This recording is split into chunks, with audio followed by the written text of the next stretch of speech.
Yeah, good evening to all the parents. So we hope that all of you are doing well and staying safe. At Mitra for Life, we work towards creating an inclusive community to support families of children and young adults with special needs. Our current programs include online parent forums, online programs for youngsters, festival celebrations, and much more. Do join our community and be a part of it. Now, it is my pleasure to welcome and introduce today's guest, Ms. Janvi Lakshmi Narayanan, who is the founder, trustee, and principal of Vimarsha Charitable Trust. The NGO has been working with adolescents and adults with intellectual disability since 2013. Ms. Janvi holds a degree in instrumentation engineering and has worked in the software industry for more than 8 years in India and US. She is also the founder of My Mitra Children's Library and is an established translator, editor, and writer. Her aim is to enable children with special needs with the required life skills, education, and other skills to lead a life of dignity through her NGO. Today, she'll be talking to us about enhancing social skills and reducing dependency in teenagers and youngsters with special needs. Over to you, Janvi ma'am. Thank you so much for the kind introduction, Samyukta. I'm really happy to be here today. I hope to share something that's of some use to many of the parents here. I'm actually looking forward to today's discussion. So first, I would like to give a short introduction about Vimarsha Charitable Trust for those of you who don't know. So I'll just share the screen.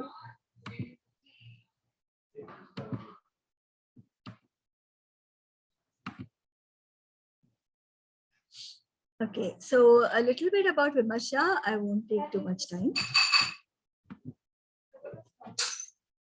Okay, so how did Vimarsha actually come into picture? It all happened in 2013. So at that time, Mrs. Brinda Sheshnath and I together, we also realized that there was a gap for children who are adolescents and adults with special needs. And at that time, there were not too many NGOs that were really working with that age group.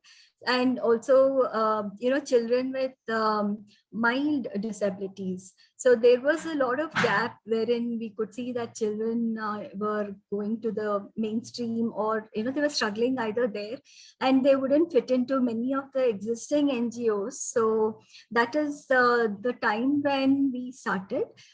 So actually how the idea came about was also because I have a member in my family who has a disability. And at that time, I did look around a lot for her, and she was already about 30 plus years.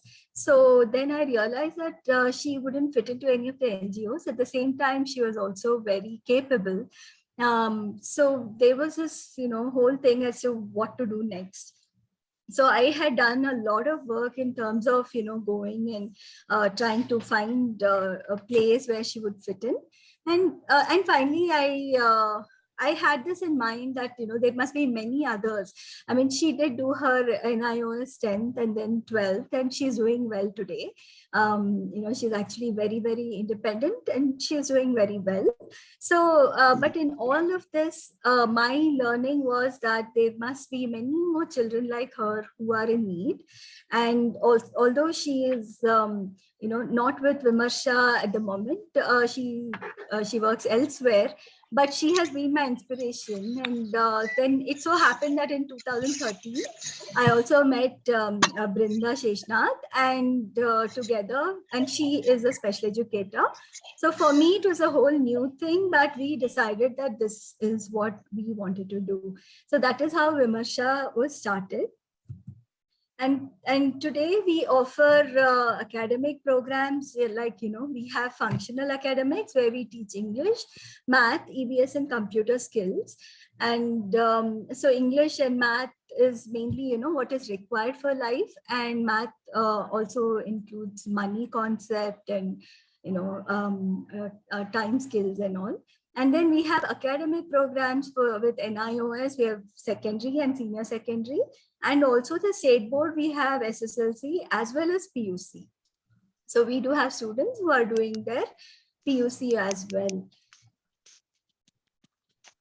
And then we have a lot of extracurricular activities, but not at the moment, of course, due to lockdown, we have reduced it, but still we still have a few out of these. Even today online, we have an art-based therapist who teaches music in terms of therapy. So, so we have that, we have yoga, we have art and craft, and we also have storytelling. So all this happens every day. We have something or the other to keep our children, give them a holistic development, actually. That is the whole idea behind the extracurricular activities. And these are some of the pictures, as you can see, when we were on campus. We had a lot of fun, in fact, and it used to be really good. So art and craft also meant that once a year we would have an exhibition come sale where we would sell the products that the children would make. So you can see the kerchiefs and you can see the cookies and, a lot of things here. Then we would, of course, have a lot of celebrations, birthdays, national holidays. Annual day celebration was a big thing where, every child would go up on stage, and sports day as well, every child would participate, and picnic, we would all go, and the exhibition used to be another highlight, where a whole month of just making products and keeping it ready. And so we did have a lot of children coming up with their own talents. That was a time when we would actually identify children having different talents, which could be, used as a vocational thing for them. Like, they could actually pursue it even at home, and they could take in orders and do it. So these are just some of the pictures that you can see. We used to have this Children's Day, and so we used to have a lot of fun, of course, but then that did not stop us. Since last year, we've gone online. So everything has gone online for us now, and the children have done beautifully. Actually, they have adapted very well. A great thanks to the parents, of course. They have helped us, and children have even learned online and passed their board exams. So SSLC students are, some of them passed last year, and now again they are waiting to take their exams this year. And the other thing about online is now we are not bounded by geographical location. We have students logging in from anywhere, even if they go on vacation. And then we have students from Mysore as well. So he just logs in from there. It's no different anymore. So that is, I think that's a good thing in a way, that we're able to reach out to a lot more children from anywhere. And then we did have online celebrations also: Independence Day, Rajyotsava Day, then Diwali, Children's Day, and things like that. So we still try to keep the same spirit, and we saw that the children really came up. They did a great job. In fact, we had a lot of fun, even online. So that has been great. Now, going forward for this year, we do plan to start, actually a vocational unit. So digitization is one thing that is very much in the pipeline. And we also started our library, which is the Mymitra Children's Library. Now it is under Vimarsha, and we are training, our plan is to train more children, but we did start with one child who is coming from Electronic City. So he is being trained to work at the library. So cataloging and helping whoever comes in, making the entries and things like that. So that is also there. The cafe and the shop is our dream. We hope to do it this year, but then again, it all depends on the situation, So hopefully we will start. So this is our address, and my phone number. So this is a short intro about Vimarsha Charitable Trust. And yeah, I think that's about it. Thank you, Janvi. That was that was very, very nice and very insightful. We do have a parent with us, right? I mean, Nikita is one of the students at Vimarsha. Is Veena with us today? Yes, I'm here. Yeah. Yeah. Hello, Veena. How are you? Hello. I'm good, thank you. We're waiting. I'm sure Nikita must be very happy to see her teacher with us today.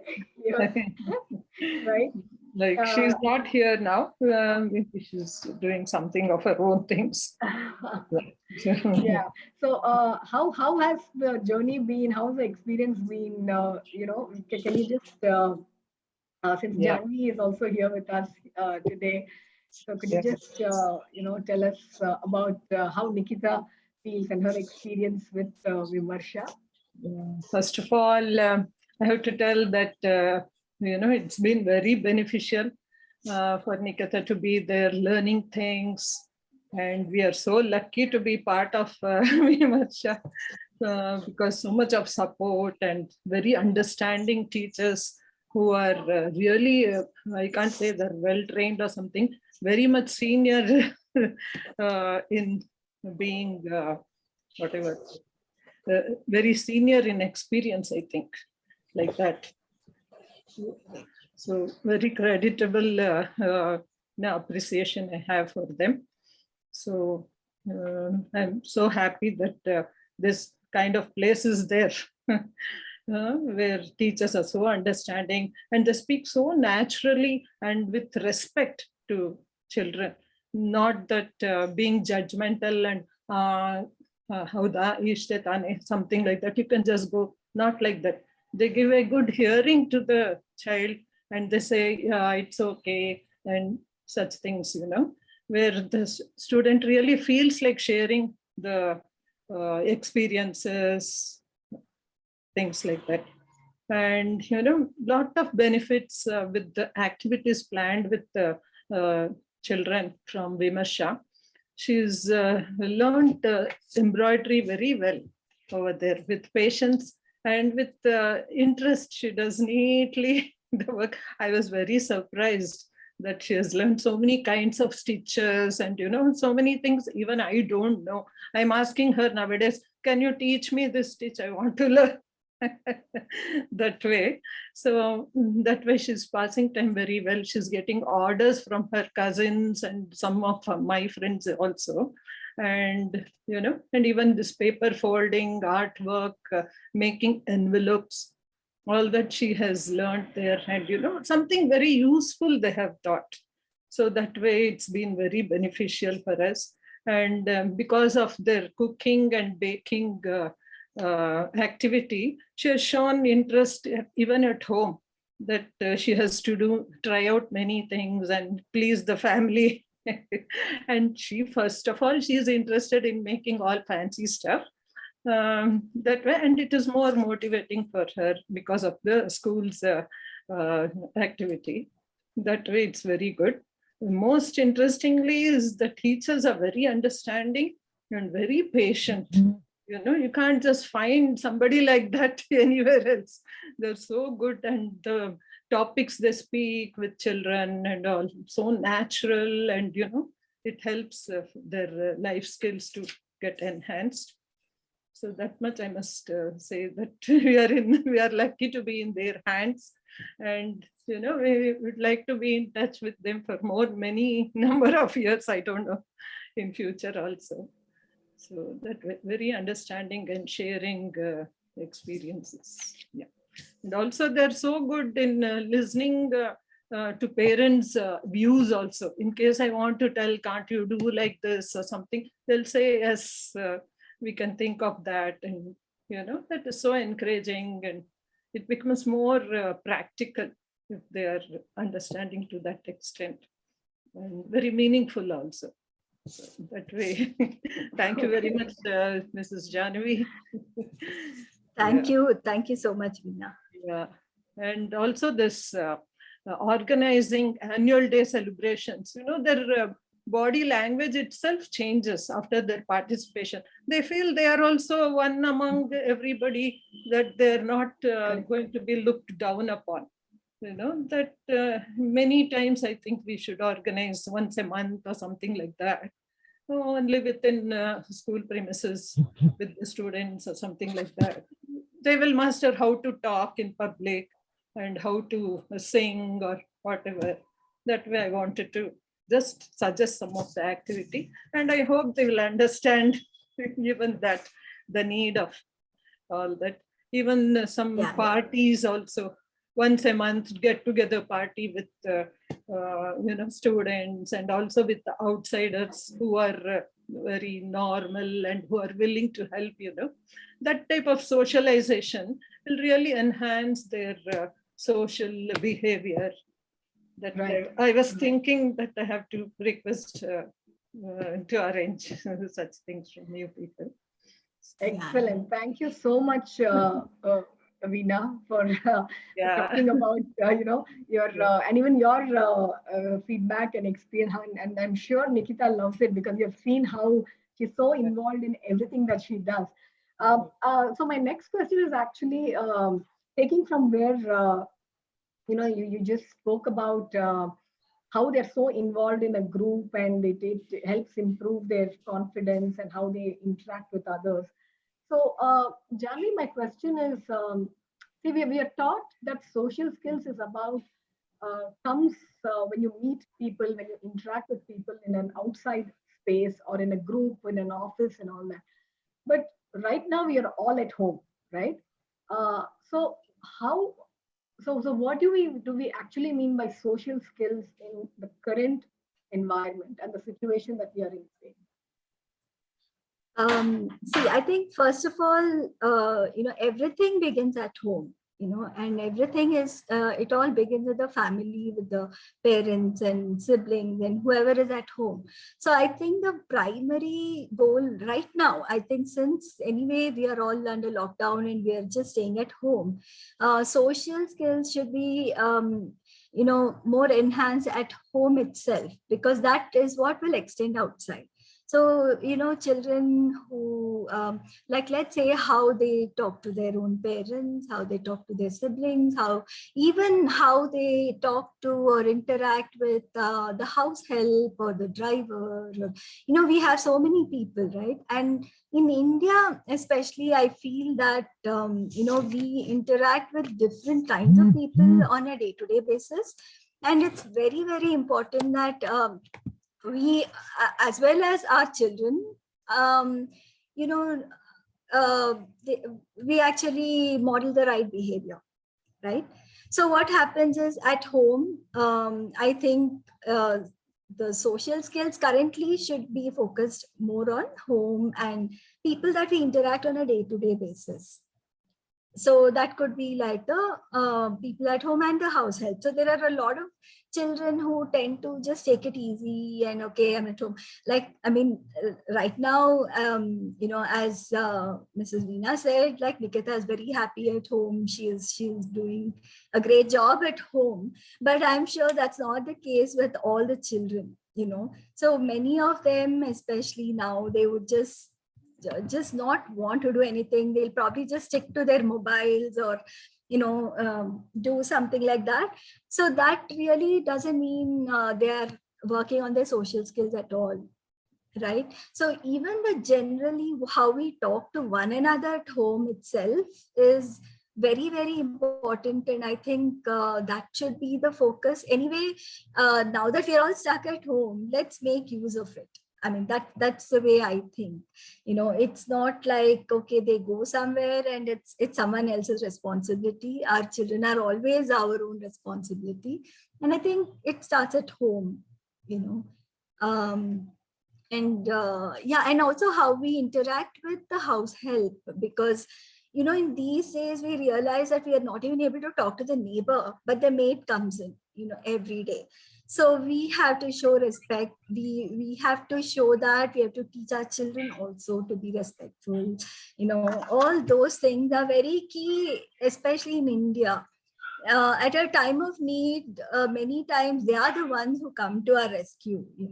So I think social skills is everything. It's not just one aspect, but it's the entire interaction of ourselves with our surroundings.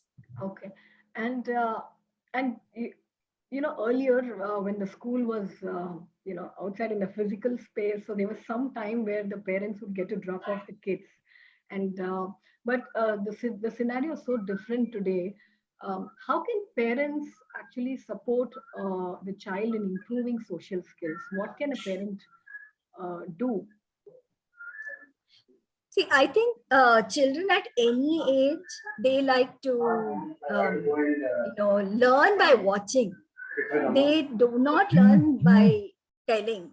It's not like we tell them do this and they do it. And especially at the adolescent and adult phase, they really don't like being told. So mostly it is modeling. So as a parent, we need to model our behavior in such a way that the child is, because the child is anyway always watching us, and at home more so now, because the child is always at home. So that modeling is very important. And also at the same time, I'd like to remind you all that, yeah, especially mothers, I think really go out of their way and do everything. But also, they also need to take some time for themselves, so show the child that, yeah, self-care is also equally important. It's not that, okay, you just keep doing and doing and doing and doing. That's not going to help either the parent or the child, because then the child begins to think that, okay, the parent is here to do my work, right? So on the other hand, just model a nice behavior, at the same time be respectful. And also one very key thing I feel is, when we talk to our child, no matter what age, especially with the adolescents and adults, please treat them like their age, the physical age. And let's not worry about their, oh no, my child is only like 11 years when it comes to the IQ and all that. No, I don't think that should be the attitude. We should treat the child at par. We should treat the child like we treat any other child in the house, right? So just at their level, so that's when they feel like, okay, I'm responsible for certain things, and I can do this, I can behave well. I'm not a child anymore. I'm not like a small kid who needs to be told, right? So ideally, I think parents can give that responsibility to the child also, and tell the child, now it's time to behave. It's like there's no space for tantrums and all that at this age. So I feel now is a time when, you tell the child, no, if you're upset, give a space and tell the child what to do. But at the same time, also show the child what to do when the child is happy. It's both, make every emotion is equally important, not just when we are angry, or not just when we are upset, not just when we are, annoyed or something. Every emotion is important. So especially these children, they need to be told that, what, you're happy, please tell them, because they won't know that they have to tell, right? So if let's say someone helps a child out, even if it's the maid, it's someone else, then teach the child to be grateful, to say, oh, thank you for doing this to me. So that is the way to enhance the social skills at home as a parent. Because what happens is many times we tend to think, no, and many times it happens that the child has faced so many difficulties and come to this level that as a parent, you want to protect the child as much as possible. But protecting them is not going to help them face the world tomorrow. And when the child has to be independent, and we cannot protect them forever, right? So that is one thing. And especially at adolescent and adult age, they don't like it either. Or even if they get used to it, it doesn't work in their favor in the long run. Because then if they face a difficulty and you're not there to help them, then they are lost, and you don't want that, right? So it's better to let them face their challenges today when you're still around, and you can help the child to, help them to deal with their feelings, rather than just protecting them so much that later on they are really lost, right? So that's where I feel, treat the child well, but be very respectful to the child. Not like you don't know this, it's okay. No, that's not the tone you should be taking. Okay, a person can just say, okay, you don't know this, I'll teach you, you can do this. So give them that confidence that they can do. Now that is the main thing, and then they will, and of course modeling all the time. So we need to do it ourselves first, and then they do learn it. And also the other way that a parent can help the child is, talk about feelings. It's not that the child is too small and cannot understand. There are, and see, especially children with autism really have a problem with this. They cannot really understand. Okay, I know that it's not even possible, but there is what is possible is to tell them that, okay, if in this scenario, how you're supposed to react. So in a social situation, like let's say they are with friends, and then somebody maybe does something which annoys the child or something. So then instead of talking about that, you can ask the child, okay, you know what, in a situation like that, what do you think that child is feeling? Or how do you think we should just react to it? That's all. It's not that, okay, they cannot understand the situation is okay. But as a parent, we can still tell them that the right response to this is this. If someone falls, the first response is just ask them, are you okay? Right? Instead of saying, oh, you fell. Oh, what happened? It's not like that, right? So it's about how you respond. So, and that helps these children make friends, and that helps them really, that really helps them in the social circles. And especially since most children that they interact with have their own difficulties. So they may or may not be in inclusive spaces. They may be going to a special needs school where, most children have different needs. So in all the common thing here is to understand that, every child is different, no matter what, and we have to be respectful. So that is the message that as a parent, you need to drive to the child. And, just not like a lesson. You can't just sit down and say, okay, now I'm going to tell you, this is how you behave. Then absolutely not going to happen. So instead, there will be scenarios, or you're watching something on TV, then there is something that happens in the show, right? Then someone hurt someone. So you take those scenarios and talk about it. So it need not be a direct lesson. It need not be that, this person is not like this, but blah, blah, blah. But there are times and situations when and anyway, since we are at home and we are spending a lot of time, I think this is a good time when parents can support the child to improve their social skills. Right, absolutely. See, right now, all the classes are online, correct? Correct. And every child and individual or youngster, I'm sure by now, is attending most of the classes, if not one or two, but everything is online, like all of us. But at some time, there's so much of stress and anxiety with just sitting in one place and just looking into the at the monitor and focusing on what is going on in the class. How does a child or a young adult cope with that? And can just make it better and easy, with the experience of the online medium. Yeah. So I think online, yeah, it is a big challenge, and some children are able to adapt very easily, and some really struggle with it. But I think familiarity helps, and knowing that, okay, of course, being told earlier helps. But again, that's not the case with all children. So it is again up to the parent to see what works best for your child.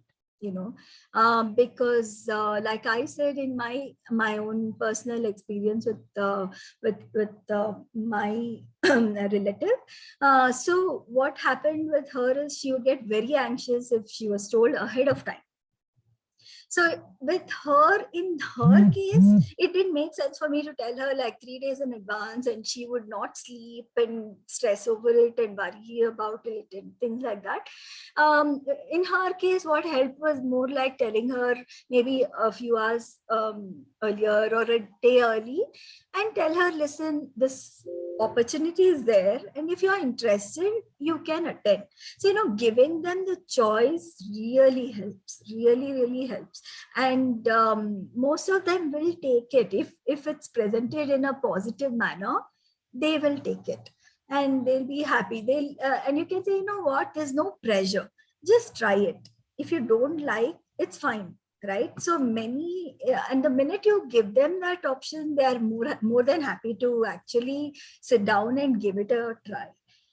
And of course, don't overwhelm them also. That doesn't mean that you have to just put them class after class, but it helps to do certain things, because they also learn how to behave online, because now that everything is online, so social skills applies to online media as well. So how do you take turns online? See, in classroom, they know, and they know how it works, and it's okay. And online, we know that, okay, if two children are talking together, nobody knows what's going on, right? So there is that that limitation anyway. The internet puts it on us. So the child would learn. Sorry, the child will learn how to actually behave in an online forum.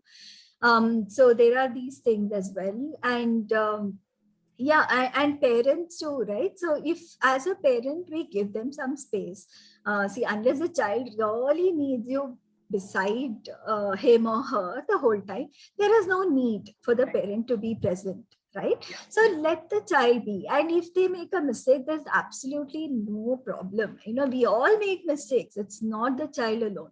So it's fine.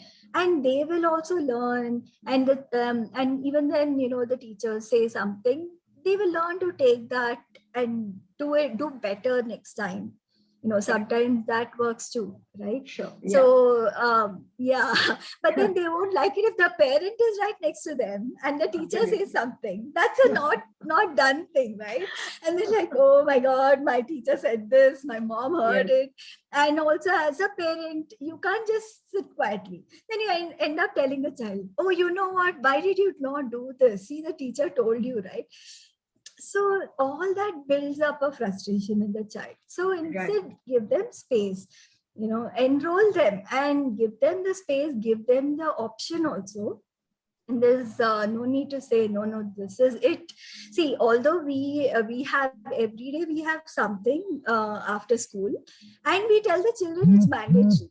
Okay. But still, most of them like attend, and some don't attend as well.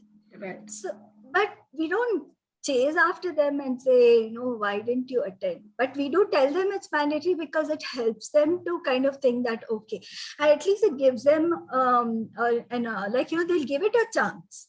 And after that, if they still don't want to attend, there is absolutely no force over there, because we want the child to be happy, right? At the end. Absolutely. Absolutely. There is one, we have a parent who wants to ask you, who has a question for us. Ritu ma'am, are you here? Would you like to ask Ms. Janvi? Yes, ma'am. Ma'am, I just wanted to ask, some parents means all are educated in our building, but some grandparents means my daughter is autistic. So some grandparents are very hyper. Like when my daughter daughter goes on terrace. So she becomes very hyper if the grandmother is there. Oh, she has come. You means you hold her, or you just go to your home and she closes or bangs the door. Like, so how to tell them like means when her grandparents are there, the kids' grandparents are there. So we go means in the terrace only. We just go to next corner so that Okay. it doesn't hurt our daughter. Okay. They are running How- from her. Right. How old is your child? She's 10 years old, ma'am. Okay. Okay. She is Ma'am, can I drop in this? yeah. Can I speak, ma'am? Yes, sir. Please. Yes, I'm- sir, go ahead. Is it on the same question, sir? Yeah, no, I'm on the online here. It is Okay. about the grandparent this mother was talking. I'm a grandparent, grandfather, and I'm 24/7 caregiver of my granddaughter for last 18 years. So I consider it is not the problem with the grandparents, it is the problem with the parents. Parents must take grandparent in confidence. Yes, in our age, at our time, this was not known what it is all about. So many grandparents may be totally ignorant about it. But if sympathetically you talk to them, you explain to them what is what, they have an inherent love for their grandchildren. So they will come around. But then you have to, parents rather have to have a trust in grandparents. Over to you, ma'am. Yes, thank you, sir. Yes, I agree with you. I totally agree with that. Whoever it is who gets it, in your case, it's the grandparents or any relatives. First of all, please do explain to them when the child is not around, have a conversation. Explain to them that that it's okay and it's fine for the child to go, because for them maybe they're just afraid of the safety or something like that. So you can help them, but also please remember that no matter what problem the child is facing, try not to be overprotective and keep the child at home. Take the child out, take the child to any family functions or any such thing. Take your child to the relatives houses. So that is how the child also learns to interact with people. And sometimes I do agree and I understand that people are insensitive, and they may not be your relatives, they could be just somebody, and they may make some very random statements which really hurt our feelings. But we should also understand that we live in this world, and our child also is here.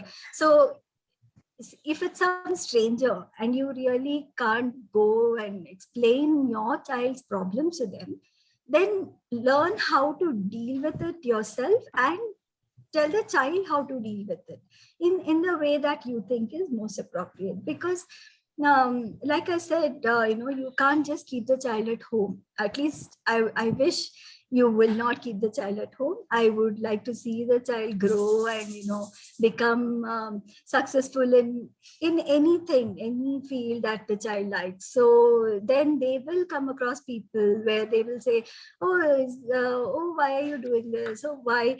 So especially with children with autism, they may have some repetitive behavior. So you can teach the child to talk about it to someone. If someone asks the child, like, why are you doing this? Why are you, maybe waving your hands or whatever, then teach the child a proper response to give instead of getting angry, so that, it will help the child in the long run. And that is what self-advocacy is all about. So the child can actually explain the problem, saying, see, this is the problem I have. So that's it, right? So it is nothing. I'm just like anybody else. I just have this one thing where, I do this for whatever reason. So it is good to be accepting of whatever is problem. So that will help the child in the long run. That's what I feel.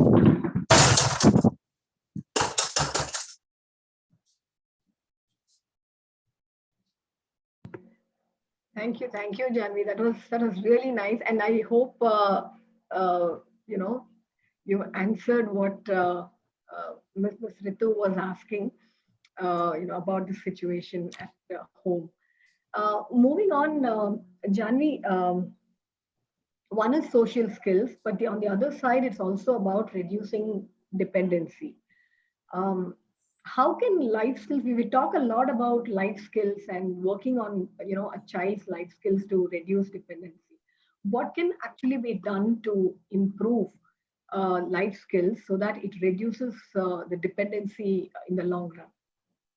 And especially now, because the situation is so different, and I think we are going to have this going on for, I think, at least until the end of the year. So, see, one thing with life skills, no matter what anybody else teaches, I think what they learn at home is the most important thing. So in life skills, cooking, basic cooking, maybe, so whatever they need to sustain themselves is very essential. Of course, it has to be age appropriate, but don't shy away from teaching the child to cut a vegetable. Don't shy away from letting the child switch on the gas when the age is appropriate, of course. So because by doing that, then the child is afraid and may never want to do it, right? So we'll try. So the idea is not to stress them out, but give them that opportunity when you're around. So tell them, okay, cut it, it's okay. And please don't be judgmental. It may not be perfect. It may not be the way you want it, but just encourage them, use it, however they do the work, just do it. And I think that will help them, and it will encourage them to try out different skills that are required. And money being one of the important life skill, we do teach that at school as well, but even at home I think it can be done. Just start with small change, maybe with the istriwala, whoever it is, that you still use cash. I know most of us have stopped using cash now, so we maybe small change. And then also, if the child is able to do that, then move on to actually teaching them how to use Paytm. Maybe use a wallet instead of giving them a full access to the whole thing. So these are skills that we do teach at school also now. But I think even you as a parent can do this at home.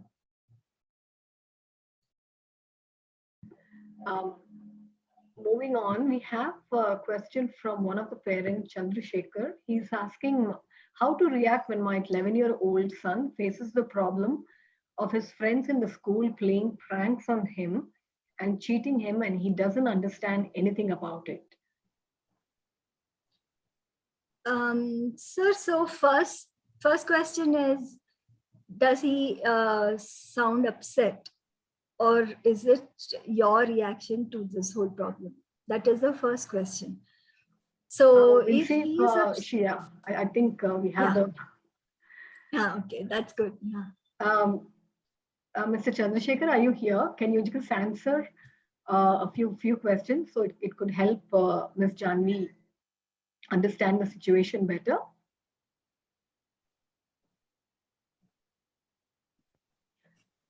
Hello, am I audible, ma'am? Yes, you are. Malini Yes. speaking. I have logged in my husband's login. Okay, I'm so sorry. Yeah. Yeah, please go ahead. Actually, he doesn't understand that he has been cheated. And we feel bad when we look at it, when they are playing pranks. And there are times when he's playing and I keep watching him at a distance. And I won't be in a position to make a decision as to whether I should interfere or not. And, I feel, okay, let him face it and learn. But he won't even, when he's not in a position to understand what's happening, and like, where should I draw the line and say, okay, I should interfere now and help him out? That's the difficulty. Yeah.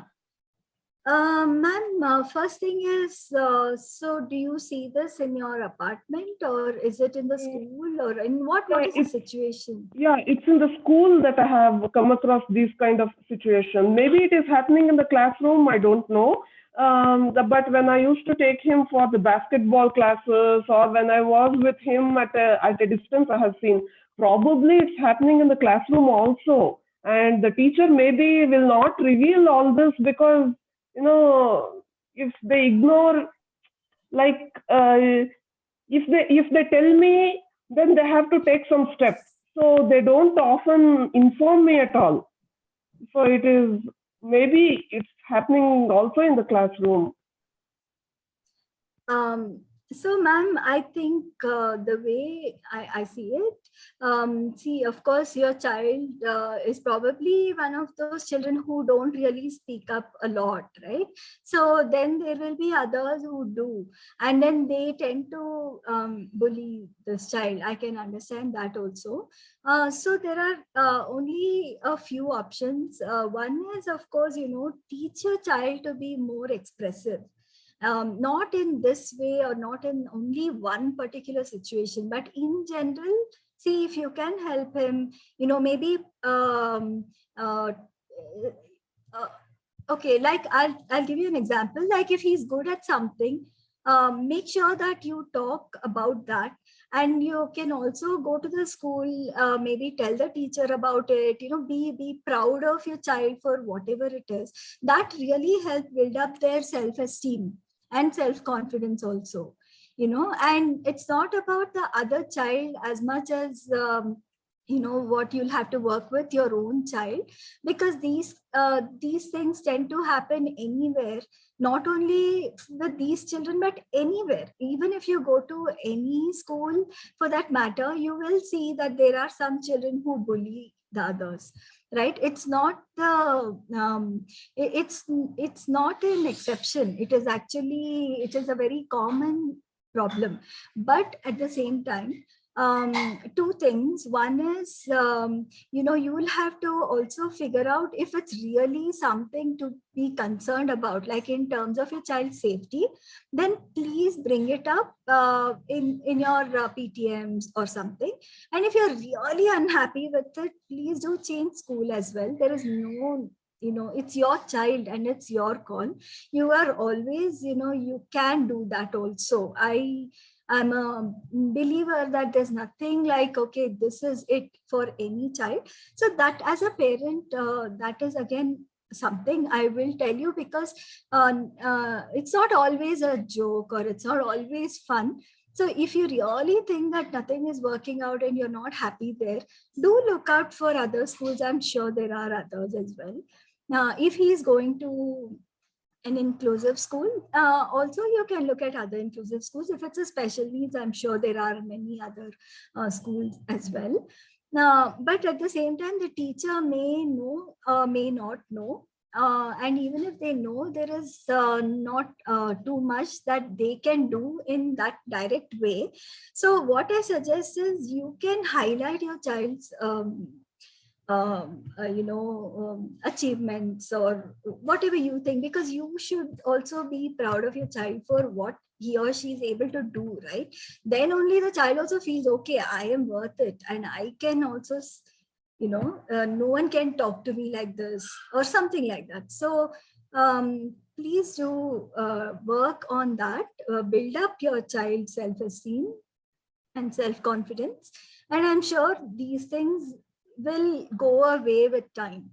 And many a times we also find that children who are bullied will also show the same tendency when they get, when they come across a child later on, when they have the confidence, but they see a child who is struggling. So ideally, I think at this age itself, if you're able to build a child's confidence, it's best.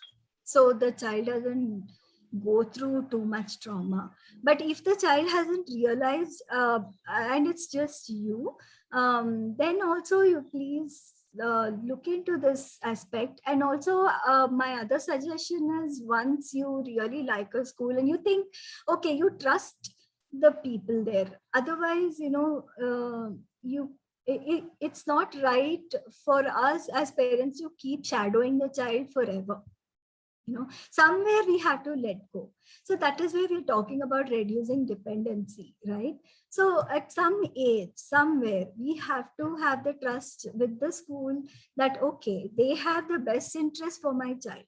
And then let them go, let them face it, because that is life, actually. That is how, they also grow. But do work on the child's self-esteem at home. I strongly recommend that. Maybe, help the child learn some skill or do something very well. So all those are positive reinforcements that should be done, I think. That is my view. I hope. Thank you, ma'am. Thank you so much. Yeah. You're welcome. And also, Mr. Shishir has written in the chat box on how he as a grandparent approaches similar situation. So maybe you can also look up in the chat box, and that will also help the parent. And what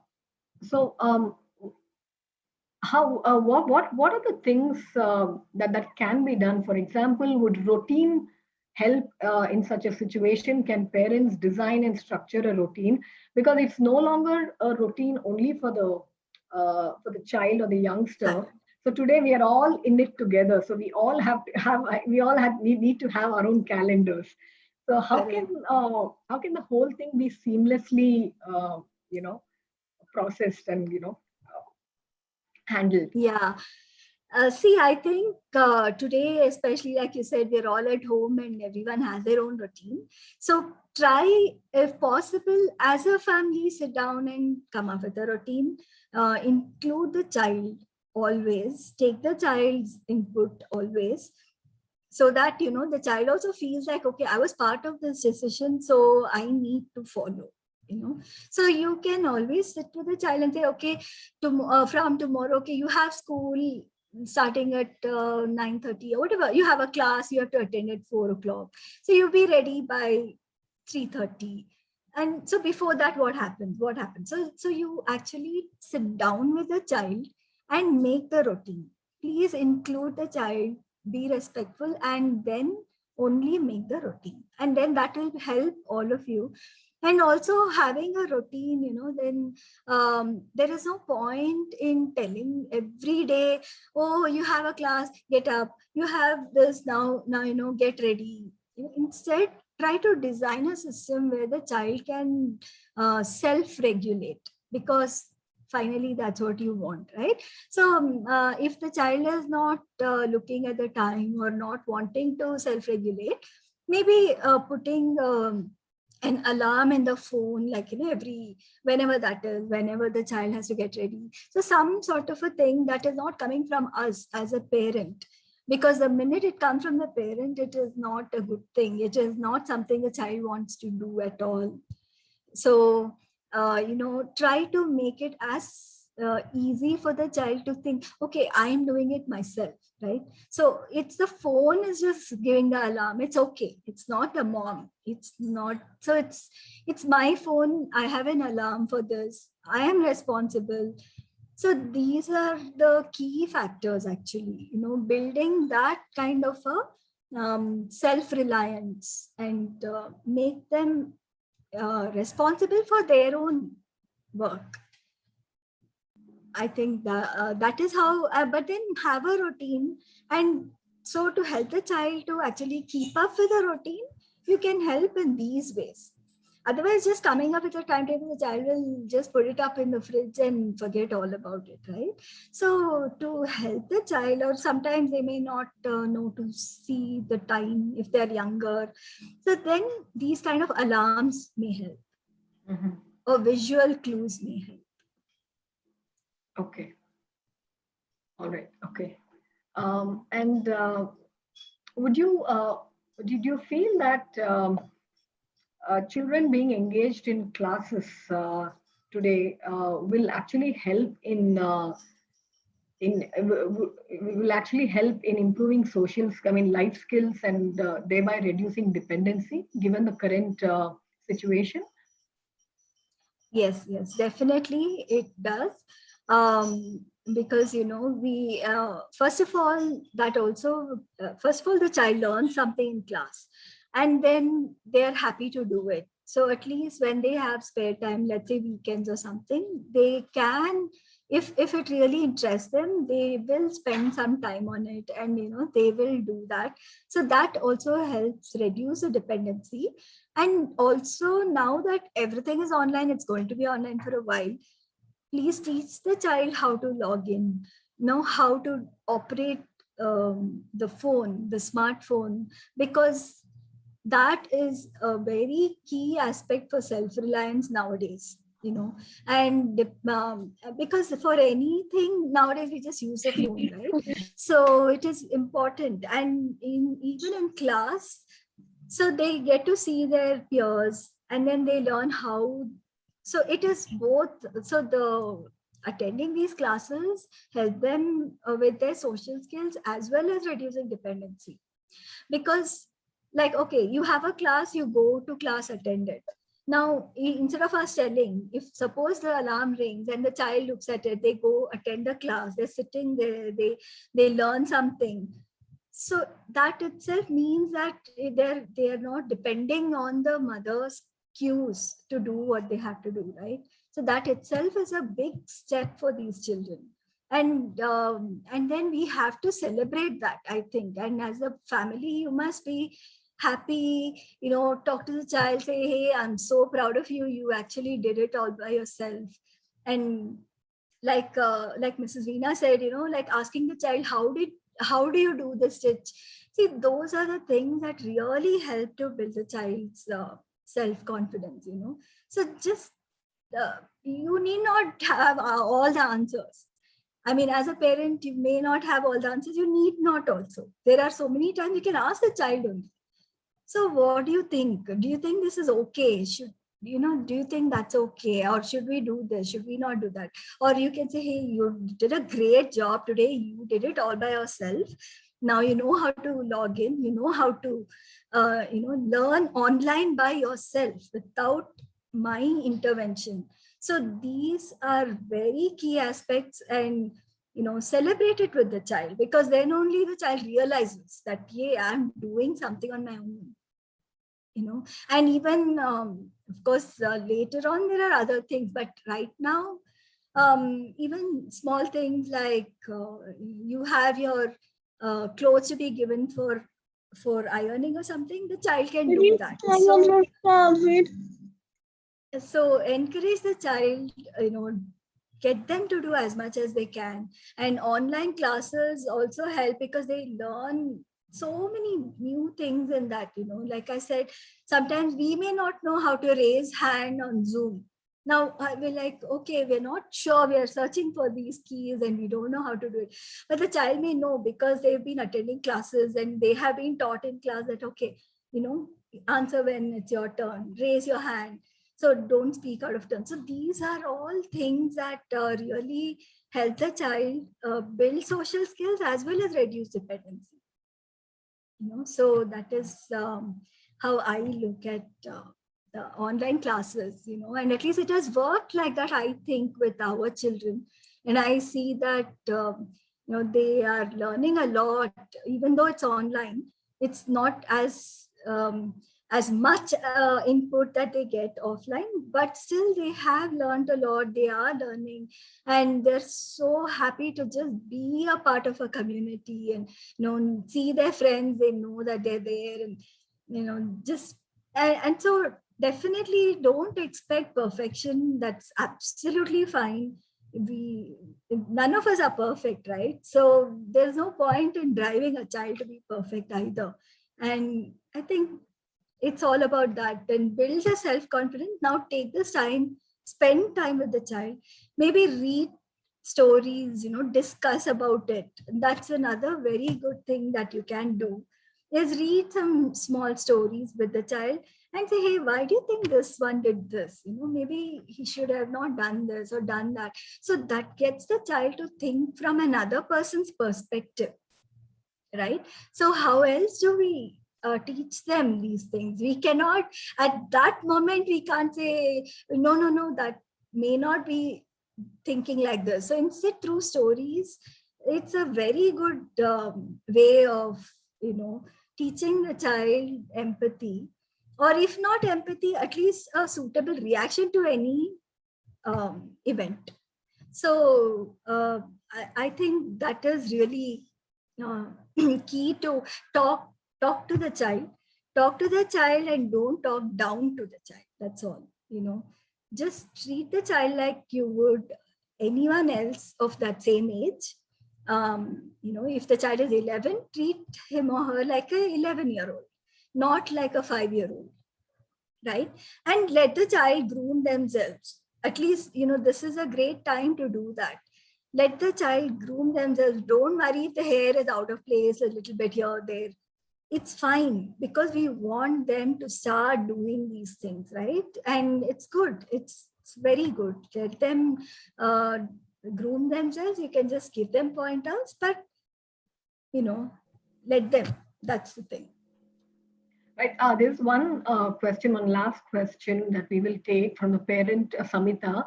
I think she wants to know, is adhering to a routine or a rule, is it different from a verbal child to a non-verbal child? Because the question is, for a non-verbal children with autism, is it very difficult in terms of teaching communication and compliance than a child who can communicate? No, that is true. See, there are two separate things. Adhering to a routine and communication are two separate things. So what you as a parent should do is come up with a routine that works for you and the child. Okay. And then try to adhere to it as much as possible. If the child is still too young or is unable to really understand time, or even just look at, like, suppose you have a digital clock and the child is able to see the time there and still understand, that's okay. If the child is not even able to do that, then maybe more visual clues would help. Maybe sticky notes, pictures are great. You can cut out pictures, stick them, put some time under it, and then have a clock, a digital clock, if the child is not used to an analog clock. So a digital clock with the calendar for the day, right? So you can just put the time and pictures next to it, show the child, and stick it in a place that the child can see easily. Okay, so that every time they see it, it kind of reinforces them that okay, I have something coming up, I have something coming up. So you can definitely do that. And again, even with the reminders, if it's on the phone, you put an alarm, you can give them that much time, in advance. So you can put like a 10-minute, 15-minute ahead of time, you can have the alarm go off, right? And not like exactly on time. So these are things that you can try out at home, and give them, again, even though the child is non-verbal, please do talk to the child. And I'm sure the child understands you, may not be able to express. So give them that, maybe take them to a therapist or something, so that you can also work along with the child in terms of how best to communicate from the child's point of view, because that is also very key. Otherwise, it's very frustrating for the child, right? So you will have to come up with ways that the child is able to also express his or her needs. And that will help the child in school and at home. And that, but putting a routine is a must. Like, that is a different thing from communication skills. So I hope that is okay. I hope I've answered that question. Yeah, so many pointers and insights you have shared, Janvi. Really, I think, it definitely helps us as a parent to take this up. And as it is, we are so stressed about the current situation and what's going on in the family and all that. But I think putting some structure and just making, I think this will help make our life a little easier, on how we handle every day. right? And one more thing is, especially with children with autism, they actually like to know what's coming ahead, right? So like they don't really like surprises.